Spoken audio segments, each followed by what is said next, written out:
H D. Kumaraswamy ಅವರನ್ನ ವರ್ಣನಿಂದನೆ ಮಾಡಿದ ವಿಚಾರದ ಕುರಿತು ಮೈಸೂರಿನಲ್ಲಿ ಸಚಿವ ಜಮೀರ್ ಅಹ್ಮದ್ ಪ್ರತಿಕ್ರಿಯಿಸಿ, ನನ್ನ ಹೇಳಿಕೆಯಿಂದ ಯಾರಿಗಾದರೂ ಬೇಸರವಾಗಿದ್ದರೆ ಕ್ಷಮೆ ಯಾಚಿಸುತ್ತೇನೆ. ನಾನು ಹೇಳಿರುವ ಉದ್ದೇಶವೇ ಬೇರೆ. ಎಚ್.ಡಿ.ಕೆ ನಾನು ಜೊತೆಯಲ್ಲಿದ್ದಾಗ ನನ್ನನ್ನ ಕುಳ್ಳ ಎಂತಿದ್ರು. ನಾನು ಅವರನ್ನ ಕರಿಯಣ್ಣ ಎಂದು ಕರೆಯುತ್ತಿದ್ದೆ. ಕುಮಾರಸ್ವಾಮಿ ಅವರ ಮೇಲೆ ನನಗೆ ಗೌರವ ಇದೆ ಎಂದು ಸಚಿವ ಜಮೀರ್ ಅಹ್ಮದ್ ಹೇಳಿದರು. ನಾನು ಕುಮಾರಸ್ವಾಮಿ ಅವರಿಗೆ ಎಷ್ಟು ಆತ್ಮೀಯ ಇದ್ರೆ ನಿಮ್ಗೆಲ್ಲ ಗೊತ್ತಿರೋದೇ ವಿಚಾರ. 24 ಗಂಟೆಯಲ್ಲಿ 16 ಗಂಟೆ ಜೊತೆ ಇರ್ತಾ ಇದ್ವಿ. ಆವತ್ತು ಅವ್ರ ಪ್ರೀತಿಯಿಂದ ನನಗೆ ಕುಳ್ಳ ಅಂತ ಇದ್ರು, ನಾನು ಅವ್ರಿಗೆ ಕರಿಯೋಣ ಅಂತ ಇದ್ದೆ. ಇವತ್ತಿಂದ ಇಲ್ಲ, ಆವತ್ತಿನ ಭಾಳ ಸತಿ ಹೇಳಿದ್ದೀನಿ ನಾನು.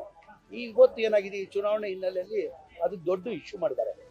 ಆ ದೊಡ್ಡ ಇಶ್ಯೂ ಮಾಡೋದು ಇವತ್ತೇನು ಮೊದಲೇ ಬಾರಿ ನಾನು ಹೇಳ್ತಾ ಇಲ್ಲ ಕರಿಯೋಣ ಅಂತ. ಆವತ್ತಿಂದನೂ ನಾನು ಕುಮಾರಸ್ವಾಮಿ ಭಾಳ ಆತ್ಮೀಯ ಇರುವಾಗ ಆವಾಗ ಕುಮಾರಣ್ಣ ನನಗೆ ಕುಳ್ಳ ಅನ್ನೋರು, ನಾನು ಕರಿಯೋಣ ಅಂತ ಇದ್ದೆ. ಅವತ್ತಿಂದ ಹೇಳ್ಕೊಂಡು ಬರ್ತಾರೆ. ಇವತ್ತು ಅದು ಏನಂತ ಅಂಥದ್ದು ಏನಂತ ಹೇಳಿದ್ವಿ ಕ್ಷಮೆ ಇಲ್ಲ. ಈಗ ನಾನು ಈಗ ಮೊದಲೇ ಬಾರಿ ಕರೆದಿದ್ರೆ ನಾನು ಕ್ಷಮೆ ಕೇಳ್ಬೋದಾಗಿತ್ತು. ಮೊದಲೇ ಬಾರಿ ಅವತ್ತಿಂದ ಹೇಳ್ತಲ್ಲ, ನನ್ನ ಪ್ರೀತಿಯಿಂದ ಅವ್ರ ಪ್ರೀತಿಯಿಂದ ನನ್ನ ಕುಳ್ಳ ಅಂತ ಇದ್ರು, ನಾನು ಅವ್ರಿಗೆ ಕರಿಯೋಣ ಅಂತ ಇದ್ದೆ. ಹಂಗೂ ಅವ್ರಿಗೇನಾರ ಯಾರಿಗಾನ ನೋವಾಗಿದ್ರೆ ಕ್ಷಮೆ ಕೇಳ್ತೀನಿ. ಅದೇನಿದೆ, ತಪ್ಪೇನಿದೆ? ಅವ್ರಿಗೆ ನನ್ನ ಮಾತಿಂದ ಯಾರಿಗಾನ ನೋವಾಗಿದ್ರೆ ನಾನು ಕ್ಷಮೆ ಕೇಳ್ತೀನಿ. ನಾನು ಮುಂಚೆಯಿಂದ ಪ್ರೀತಿಯಿಂದ ಹೇಳ್ತಿರೋದು, ಇವತ್ತಿಲ್ಲ ಇದು.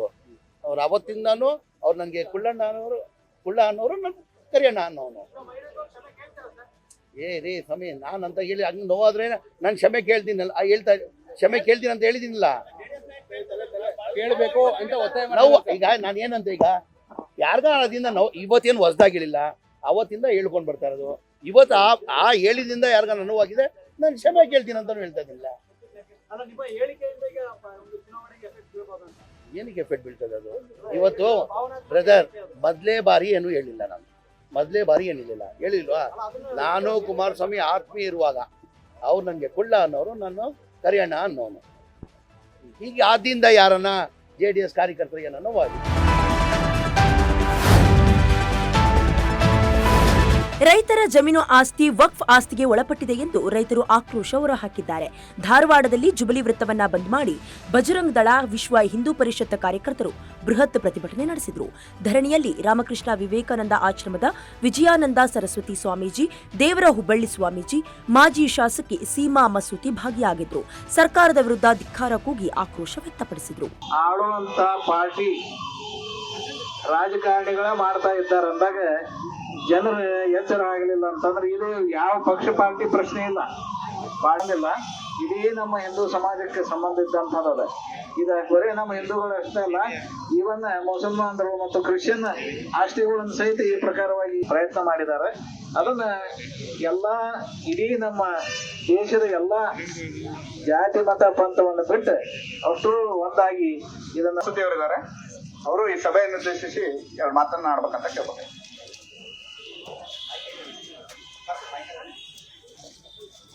ಭಾರತ್ ಮಾತಾ ಕಿ ಜೈ. ಇವತ್ತು ವಿಶ್ವ ಹಿಂದೂ ಪರಿಷತ್ತದ ಪ್ರಮುಖರಾದಂಥ ರಾಮನಗೌಡ್ರೆ, ನಮ್ಮ ಹತ್ತಿಗೇರಿ ಅವರೇ, ಇಲ್ಲಿರುವಂಥ ಎಲ್ಲ ನನ್ನ ಸಹೋದರ ಸಹೋದರಿ ಬಾಂಧವರೇ, ಈಗ ಬಜರಂಗ ದಳದ ಎಲ್ಲ ನನ್ನ ಕನ್ನಡದ ಹಾಗೆ ಇದು ನೆಹರು ಅವರ ಪಾಪದ ಕೂಸು. ಅದು ಇವತ್ತ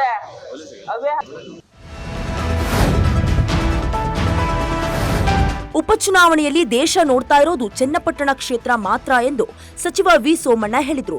ನಾನು ರಾಮನಗರ ಜಿಲ್ಲೆಯವನು. ನನಗೆ 45 ವರ್ಷ ರಾಜಕೀಯ ಅನುಭವ ಇದೆ. ನಿಖಿಲ್ ಕುಮಾರಸ್ವಾಮಿಯವರು ಈ ಬಾರಿ ಗೆಲ್ಲುತ್ತಾರೆ. ಸಂಸ್ಕಾರ ಇಲ್ಲದವರ ಹೆಸರು ಹೇಳೋದಕ್ಕೆ ನನಗೆ ಇಷ್ಟ ಇಲ್ಲ. ಭಾರತದಲ್ಲಿ ಹಿಂದೂ, ಮುಸ್ಲಿಂ, ಕ್ರಿಶ್ಚಿಯನ್ ಒಂದು ತಾಯಿಯ ಮಕ್ಕಳಾಗಿ ಬದುಕ್ತಾ ಇದ್ದಾರೆ. ಕೆಲ ಪುಣ್ಯಾತ್ಮರು ಹುಳಿ ಹಿಂಡುವ ಕೆಲಸ ಮಾಡ್ತಾ ಇದ್ದಾರೆ ಎಂದು ಸಚಿವ ಜಮೀರ್ ಅಹ್ಮದ್ಗೆ ಪರೋಕ್ಷವಾಗಿ ಟಾಂಗ್ ಕೊಟ್ಟಿದ್ದಾರೆ. ಒಂದು ಉಪಚುನಾವಣೆಯಲ್ಲಿ ಇಡೀ ದೇಶ ನೋಡ್ತಾ ಇರೋದು ಚನ್ನಪಟ್ಟಣದಲ್ಲಿ ನಾನು ಕೂಡ 4-5 ದಿನ ಅಲ್ಲೇ ಓಡಾಡಿದ್ದೀನಿ. ನಂದು ಕೂಡ ರಾಮನಗರ ಜಿಲ್ಲೆಯವನೇ. ನನಗೂ ಆ ಜಿಲ್ಲೆ ತಾಲೂಕಿಗೂ 45-50 ವರ್ಷದ ಅವಿನಾಭಾವ ಸಂಬಂಧ. ಯಾವ ಹಳ್ಳಿಗೆ ಹೋದ್ರೂ ನನ್ನದೇ ಆದಂಥ ಒಂದೊಂದು ಪರಿವಾರ ಇದೆ. ಎಲ್ಲ ಹಳ್ಳಿಗಳಿಗೆ ಹೋಗಿದ್ದೀನಿ. 32 ಪಂಚಾಯತಿಗಳಿವೆ, 31 ವಾರ್ಡ್ಗಳಿವೆ. ಆಯ್ತಾ, 2,33,861 ಮತದಾರರಿದ್ದಾರೆ. ನಿಖಿಲ್ ಕುಮಾರಸ್ವಾಮಿ ಅವರು ಒಳ್ಳೆ ಮತದಿಂದ ಗೆಲ್ತಾರೆ, ಜನ ತೀರ್ಮಾನ ಮಾಡಿದ್ದಾರೆ. ಆದ್ರಿಂದ ಬಾಕಿಯವ್ರ ಬಗ್ಗೆ ಎಲ್ಲ ಯಾರ್ಯಾರು ಯಾವ್ಯಾವ ರೀತಿ ನಡ್ಕೋಬೇಕು, ಸಂಸ್ಕಾರ ಇಲ್ಲದೆ ಹೋದವ್ರಿಗೆ ಮತ್ತೆ ಪದೇ ಪದೇ ಅವ್ರ ಹೆಸರು ಹೇಳಕ್ಕೆ ನಾನು ತಯಾರಾಗಿಲ್ಲ. ಕೇಂದ್ರ ಸಚಿವರನ್ನ ಇಲ್ಲಿ ರಾಜ್ಯ ಸಚಿವರು ಕರಿಯ ಅನ್ನುವಂತ ಒಂದು ಭಾಷೆ ಅಪ್ಪ ಒಂದ್ ನಿಮಿಷ ತಾಳಿಲಿ, ಅದು ಅವನ್ ಸ್ಟ್ಯಾಂಡರ್ಡ್ ತೋರಿಸ್ತದೆ. ಭಾರತ ದೇಶದಲ್ಲಿ ಹಿಂದೂ, ಮುಸಲ್ಮಾನ್, ಕ್ರಿಶ್ಚಿಯನ್ರು ಒಂದು ತಾಯಿಯ ಮಕ್ಕಳಾಗಿ ಬದುಕ್ತಾ ಇದ್ದಾರೆ. ಅದಕ್ಕೆಲ್ಲ ಒಂದ್ ಕಡೆ ಗುಳಿ ಇಡ್ತಕ್ಕಂಥ ಕೆಲಸವನ್ನ ಕೆಲವು ಆ ಸಮಾಜದ ಕೆಲವು ಪುಣ್ಯಾತ್ಮರು ಮಾಡ್ತಾ ಇದ್ದಾರೆ. ಆ ಪುಣ್ಯಾತ್ಮರಿಗೆ ಈ ಚುನಾವಣೆ ಒಂದೇ ಅಲ್ಲ, ಮುಂದಿನ ದಿನಗಳಲ್ಲಿ ಅವ್ರ ಸಮಾಜದವರೇ ಅವ್ರಿಗೆ ಯಾವ ರೀತಿ ಬುದ್ಧಿ ಕಲಿಸ್ಬೇಕು ಕಲಿಸ್. ನಾಳೆ ಸಂಡೂರು ವಿಧಾನಸಭಾ ಕ್ಷೇತ್ರದ ಉಪಚುನಾವಣೆ ಹಿನ್ನೆಲೆಯಲ್ಲಿ ಸಂಡೂರು ಪ್ರಥಮ ದರ್ಜೆ ಕಾಲೇಜಿನಲ್ಲಿ ಮತಗಟ್ಟೆಗಳಿಗೆ ನಿಯೋಜಿಸಿರುವ ಅಧಿಕಾರಿಗಳು, ಸಿಬ್ಬಂದಿಗಳಿಂದ ಮಸ್ಟರಿಂಗ್ ಕಾರ್ಯ ನಡೆದಿದೆ. ಸಂಡೂರು ಕ್ಷೇತ್ರದಲ್ಲಿ ಒಟ್ಟು 253 ಮತಗಟ್ಟೆಗಳ ಸ್ಥಾಪನೆ ಮಾಡಲಾಗಿದೆ. 304 ಮತಗಟ್ಟೆ ಅಧಿಕಾರಿಗಳು, 304 ಸಹಾಯಕ ಅಧಿಕಾರಿಗಳು, 608 ಮತದಾನ ಸಹಾಯಕ ಸಿಬ್ಬಂದಿಗಳು ಸೇರಿ ಮತಗಟ್ಟೆ ಕೇಂದ್ರಗಳಿಗೆ 1215 ಅಧಿಕಾರಿಗಳು, ಸಿಬ್ಬಂದಿಗಳನ್ನು ನಿಯೋಜಿಸಿದ್ದಾರೆ.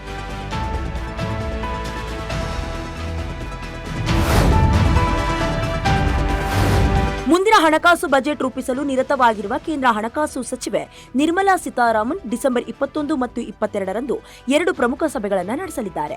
ಬಜೆಟ್ ಪೂರ್ವಭಾವಿ ಸಮಾಲೋಚನೆಗಳ ಸಭೆ ಹಾಗೂ ಜಿಎಸ್ಟಿ ಮಂಡಳಿಯೊಂದಿಗೆ ಸಭೆ ನಡೆಯಲಿವೆ.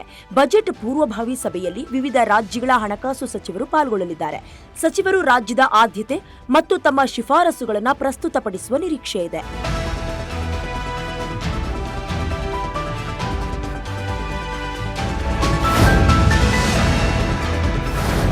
ಜಾರ್ಖಂಡ್ ವಿಧಾನಸಭೆಗೆ ನಾಳೆ ಮೊದಲ ಹಂತದ ಮತದಾನ ನಡೆಯಲಿದೆ. 15 ಜಿಲ್ಲೆಗಳ 43 ಸ್ಥಾನಗಳಿಗೆ ಮತದಾನ ನಡೆಯಲಿದೆ. ಮೊದಲ ಹಂತದಲ್ಲಿ 683 ಅಭ್ಯರ್ಥಿಗಳು ಅಖಾಡದಲ್ಲಿದ್ದು ನಾಳೆ ಭವಿಷ್ಯ ಇವಿಎಂಗಳಲ್ಲಿ ಭದ್ರವಾಗಲಿವೆ. ಮೊದಲ ಹಂತದಲ್ಲಿ ಒಟ್ಟು 43 ಸ್ಥಾನಗಳ ಪೈಕಿ ಜೆಎಂಎಂ 23 ಸ್ಥಾನಗಳಲ್ಲಿ ಮತ್ತು ಕಾಂಗ್ರೆಸ್ 17 ಅಭ್ಯರ್ಥಿಗಳನ್ನು ಕಣಕ್ಕಿಳಿಸಿದೆ. ರಾಷ್ಟ್ರೀಯ ಜನತಾದಳ ಒಟ್ಟು 5 ಸ್ಥಾನಗಳಲ್ಲಿ ಅಭ್ಯರ್ಥಿಗಳನ್ನು ಕಣಕ್ಕಿಳಿಸಿದೆ. ಎನ್ಡಿಎಯಲ್ಲಿ ಬಿಜೆಪಿ 36 ಸ್ಥಾನಗಳಲ್ಲಿ ಸ್ಪರ್ಧಿಸಲಿದೆ.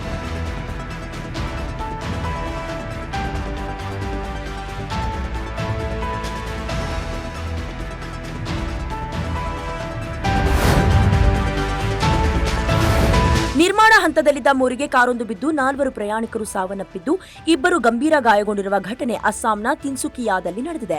ಒಂದೇ ಕುಟುಂಬದ 6 ಮಂದಿ ಬಿಹಾರದಿಂದ ಮದುವೆಗೆಂದು ತಿನ್ಸುಕಿಯಾಗೆ ತೆರಳುತ್ತಿದ್ದ ವೇಳೆ ಅಪಘಾತ ಸಂಭವಿಸಿದೆ. ಕಾರಿನಲ್ಲಿ 5 ವರ್ಷದ ಮಗು ಸೇರಿದಂತೆ ಒಟ್ಟು 6 ಮಂದಿ ಪ್ರಯಾಣಿಕರಿದ್ದು ಘಟನೆಯಲ್ಲಿ 4 ಮೃತಪಟ್ಟಿದ್ದಾರೆ.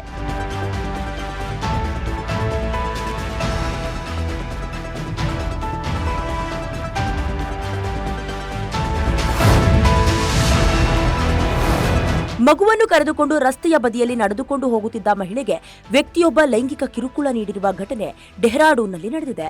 ವ್ಯಕ್ತಿ ಮಹಿಳೆಗೆ ಕಿರುಕುಳ ನೀಡಿದ್ದ ಘಟನೆ ಸಿಸಿಟಿವಿಯಲ್ಲಿ ರೆಕಾರ್ಡ್ ಆಗಿದ್ದು, ಕಿರುಕುಳ ವಿಡಿಯೋ ಸೋಷಿಯಲ್ ಮೀಡಿಯಾದಲ್ಲಿ ವೈರಲ್ ಆಗಿತ್ತು. ವೈರಲ್ ಆಗಿರುವ ಬೆನ್ನಲ್ಲೇ ಡೆಹ್ರಾಡೂನ್ ಪೊಲೀಸರು ಆರೋಪಿಯನ್ನ ಬಂಧಿಸಿ ಸ್ಕೂಟರ್ ಅನ್ನ ವಶಕ್ಕೆ ಪಡೆದು ವಿಚಾರಣೆ ನಡೆಸಿದ್ದಾರೆ.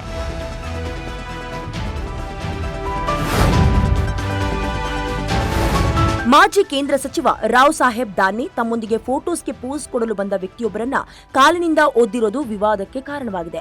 ಮಹಾರಾಷ್ಟ್ರ ವಿಧಾನಸಭಾ ಚುನಾವಣಾ ಪ್ರಚಾರ ನಡೆಸುತ್ತಿದ್ದ ವೇಳೆ ಪಕ್ಕದಲ್ಲಿ ನಿಂತಿದ್ದ ವ್ಯಕ್ತಿಯೊಬ್ಬರು ದಾನ್ವೆ ಅರ್ಜುನ್ ಅವರೊಂದಿಗೆ ಫೋಟೋಸ್ಗೆ ಪೋಸ್ ಕೊಡಲು ಬರ್ತಾ ಇದ್ರು. ಆಗ ಆತನನ್ನ ಕಾಲಿನಿಂದ ಒದ್ದಿರುವ ದೃಶ್ಯ ವಿಡಿಯೋದಲ್ಲಿ ಸರಿಯಾಗಿದೆ. ದಾನ್ನೆ ವಿರುದ್ಧ ನೆಟ್ಟಿಗರು ಆಕ್ರೋಶವನ್ನು ವ್ಯಕ್ತಪಡಿಸ್ತಾ ಇದ್ದಾರೆ.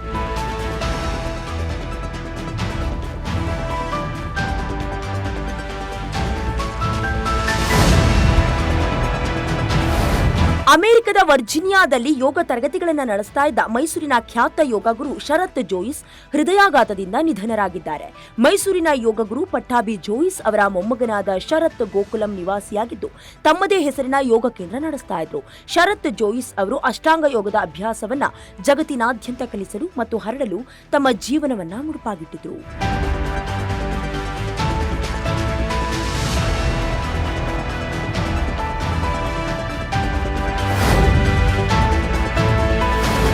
ಅಮೋಘ ಬ್ಯಾಟಿಂಗ್ ಹಾಗೂ ಸಂಘಟಿತ ಬೌಲಿಂಗ್ ದಾಳಿಯ ನೆರವಿನಿಂದ ದಕ್ಷಿಣ ಆಫ್ರಿಕಾ ತಂಡ ಟೀಂ ಇಂಡಿಯಾ ವಿರುದ್ಧ 3 ವಿಕೆಟ್ಗಳ ರೋಚಕ ಗೆಲುವು ಸಾಧಿಸಿದೆ.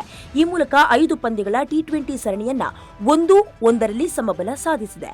ಮೊದಲು ಬ್ಯಾಟಿಂಗ್ ಮಾಡಿದ್ದ ಟೀಂ ಇಂಡಿಯಾ 20 ಓವರ್ಗಳಲ್ಲಿ 6 ವಿಕೆಟ್ ನಷ್ಟಕ್ಕೆ 126 ರನ್ ಗಳಿಸಿತ್ತು. ಈ ಗುರಿ ಬೆನ್ನತ್ತಿದ್ದ ದಕ್ಷಿಣ ಆಫ್ರಿಕಾ 19 ಓವರ್ಗಳಲ್ಲಿ 7 ವಿಕೆಟ್ ನಷ್ಟಕ್ಕೆ 128 ರನ್ ಗಳಿಸಿ ಗೆಲುವಿನ ನಗೆ ಬೀರಿತು.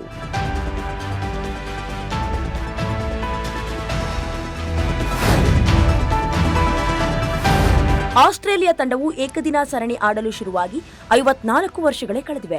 ಆದರೆ ಹಿಂದೆಂದೂ ಕೇಳರಿಯದ ರೀತಿಯಲ್ಲಿ ಇದೇ ಮೊದಲ ಬಾರಿಗೆ ಕೆಟ್ಟ ದಾಖಲೆಯೊಂದನ್ನು ಬರೆದಿದೆ.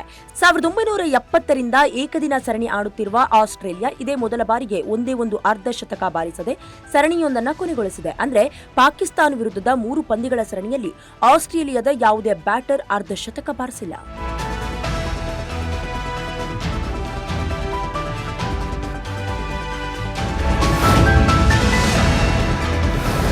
2023ರ ಏಕದಿನ ವಿಶ್ವಕಪ್ನಲ್ಲಿ ಮೊಹಮ್ಮದ್ ಶಮಿ ಸಂಚಲನ ಸೃಷ್ಟಿಸಿದ್ರು. 7 ಪಂದ್ಯಗಳಲ್ಲಿ ಕಣಕ್ಕಿಳಿದಿದ್ದ ಶಮಿ ಒಟ್ಟು 24 ವಿಕೆಟ್ ಕಬಳಿಸಿದ್ರು. ಇದೀಗ 1 ವರ್ಷದ ಬಳಿಕ ಟೀಂ ಇಂಡಿಯಾಗೆ ವೇಗಿ ರಣಜಿ ಟೂರ್ನಿಯಲ್ಲಿ ಕಣಕ್ಕಿಳಿಯುತ್ತಿದ್ದಾರೆ. ಟೀಂ ಇಂಡಿಯಾ ವೇಗಿ ಮೊಹಮ್ಮದ್ ಶಮಿ ಕಂಬ್ಯಾಕ್ ಮಾಡಲು ಸಜ್ಜಾಗಿದ್ದಾರೆ. ನಾಳೆಯಿಂದ ಶುರುವಾಗಲಿರುವ ರಣಜಿ ಟ್ರೋಫಿಯ ಗ್ರೂಪ್ ಸಿ ಪಂದ್ಯದಲ್ಲಿ ಬಂಗಾಳ ಪರ ಶಮಿ ಕಣಕ್ಕಿಳಿಯುವುದು ಖಚಿತವಾಗಿದೆ.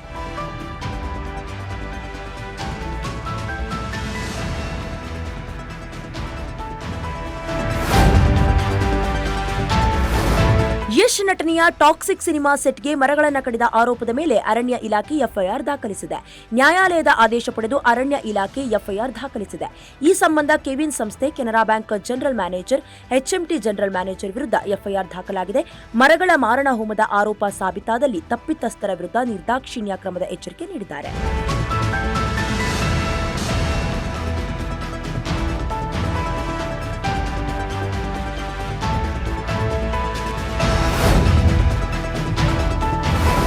ಅಭಿಷೇಕ್ ಅಂಬರೀಶ್ ಪತ್ನಿ ಅವೀವಾ ಇಂದು ಮುದ್ದಾದ ಗಂಡು ಮಗುವಿಗೆ ಜನ್ಮ ನೀಡಿದ್ದು, ತಾಯಿ ಮಗು ಇಬ್ಬರು ಕೂಡ ಆರೋಗ್ಯವಾಗಿದ್ದಾರೆ. ಇತ್ತೀಚೆಗಷ್ಟೇ ಅದ್ದೂರಿಯಾಗಿ ಸೀಮಂತ ಕಾರ್ಯಕ್ರಮವನ್ನ ಮಾಡಿಸಿಕೊಂಡಿದ್ದ ಅವೀವಾ ಅಭಿಷೇಕ್ ಸದ್ಯದಲ್ಲೇ ಹೊಸ ಅತಿಥಿ ಬರಲಿದ್ದಾನೆ ಎಂಬ ಸಿಹಿ ಸುದ್ದಿಯನ್ನ ಕೊಟ್ಟಿದ್ರು. ಈಗ ಅವೀವಾ ಗಂಡು ಮಗುವಿಗೆ ಜನ್ಮ ನೀಡಿದ್ದು, ಮಂಡ್ಯದ ಗಂಡು ಅಂಬರೀಶ್ ಮತ್ತೆ ಹುಟ್ಟಿ ಬಂದಿದ್ದಾರೆ ಎಂದು ಅಭಿಮಾನಿಗಳು ಫುಲ್ ಖುಷಿಯಾಗಿದ್ದಾರೆ.